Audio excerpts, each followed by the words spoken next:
Assalamualaikum warahmatullahi wabarakatuh. Shalom, Om Swastiastu, Namo Buddhaya, salam kebajikan dan salam sejahtera untuk kita semua. Saya Nasya Ibtisam dari SMA Negeri 1 Probolinggo. Pada perdebatan kali ini, saya sangat tidak setuju terhadap mosi. Dewan ini percaya bahwa siswa di bawah usia 18 tahun yang telah menyelesaikan jenjang pendidikan tertentu harus diberikan hak untuk memilih. Mosi ini merupakan mosi evaluasi. Kita akan membahas mengenai bagaimana siswa di bawah usia 18 tahun akan diberikan hak untuk memilih. Tim Pro pasti akan berputar-putar pada argumen dari rakyat oleh rakyat untuk rakyat. Sadari Dewan Juri, rakyat yang dimaksud tentu mempertimbangkan aspek objektivitas. Demokrasi tidak akan berjalan dengan baik apabila menghilangkan batasan-batasan yang perlu diatur. Apabila Tim Pro tetap berpendirian agar siswa di bawah 18 tahun wajib diberikan hak memilih, maka hal ini tidak relevan jika anak PAUD yang hanya paham bermain dan sibuk dengan dirinya sendiri, tetap ada pemaksaan dari negara untuk memberlakukan kewajiban sebagai hak untuk memilih bagi mereka. Bukankah ini menyalahi hak asasi anak dan juga bagaimana Tim Pro tetap berkomitmen pada eksploitasi anak?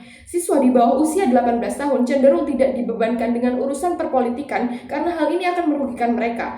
Masih banyak orang dewasa lainnya yang mampu menaungi suara mereka sebagai anaknya, mereka sebagai generasi penerus bangsa, mereka sebagai estafet perjuangan dan warisan keluarga. Apakah dengan adanya orang dewasa dalam hal ini di atas 18 tahun seperti mereka masih diragukan dalam hal memilih yang terbaik?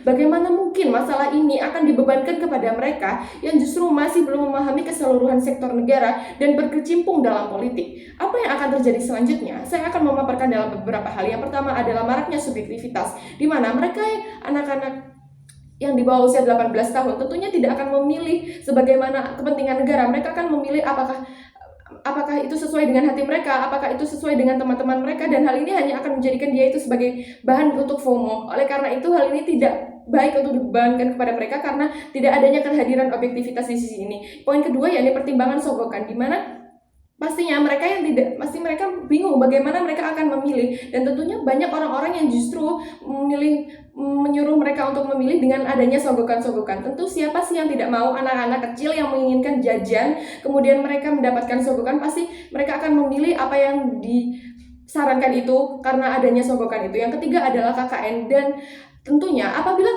kebijakan baru ini hadir, justru bukannya memperbaiki masa depan negara, melainkan justru akan menimbulkan semakin banyaknya maraknya KKN itu sendiri. Dan dari mana hal ini akan terjadi? Dan dari mana hal ini akan meningkatkan kemajuan negara apabila KKN justru akan semakin merajalela? Selanjutnya, bagaimana mungkin saudaraku sebagai Tim Pro tetap mempertahankan ketidakstabilan negara yang terjadi? Sadari Dewan Juri, komitmen dari Tim Pro mengenai siswa jika dapat objektif dalam menggunakan hak pilihnya adalah bualan semata.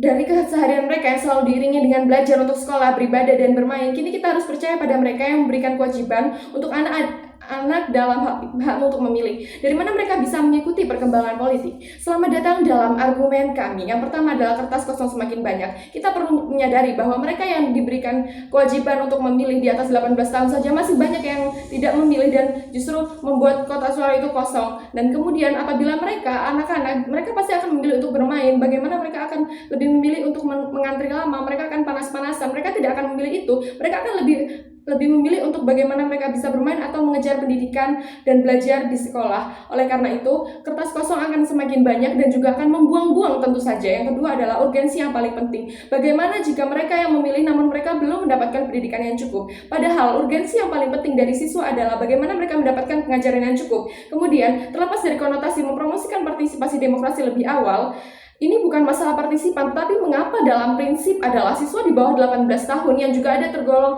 anak TK, PAUD, SD pun terbebani dengan pemaksaan atas hak untuk memilih. Oleh karena itu, di sisi kami justru akan mendukung bagaimana objektivitas itu untuk demokrasi. Mereka di atas 18 tahun pasti akan lebih mudah untuk mempertimbangkannya. Oleh karena itu, kita menyadari jika ada studi kasus, jika ternyata mereka dalam demografi memilih jumlah yang lebih besar daripada yang berusia di atas 18 tahun, maka tolak ukur keberhasilan pemilu serta masa depan bangsa bergantung pada relatifnya pemilihan, dan berbahaya jika pilihannya tidak ada yang benar, seperti halnya negara adidaya dipimpin oleh anak bayi yang baru lahir. Bagaimana Tim Pro tetap berpegang teguh pada konsep-konsep yang membuat nasib negara dari yang tunduk setiap hari setiap waktu. Mari kita menilik pada manifestasi tim kontra, yakni yang pertama, Indonesia tidak akan mengadu nasib pada anak kecil dan meningkatkan kredibilitas negara dalam hal berdemokrasi. Saya tidak akan berpendirian terhadap sistem demokrasi yang bobrok dan menolak penuh jika siswa di bawah 18 tahun harus mendapatkan hak untuk memilih. Terima kasih.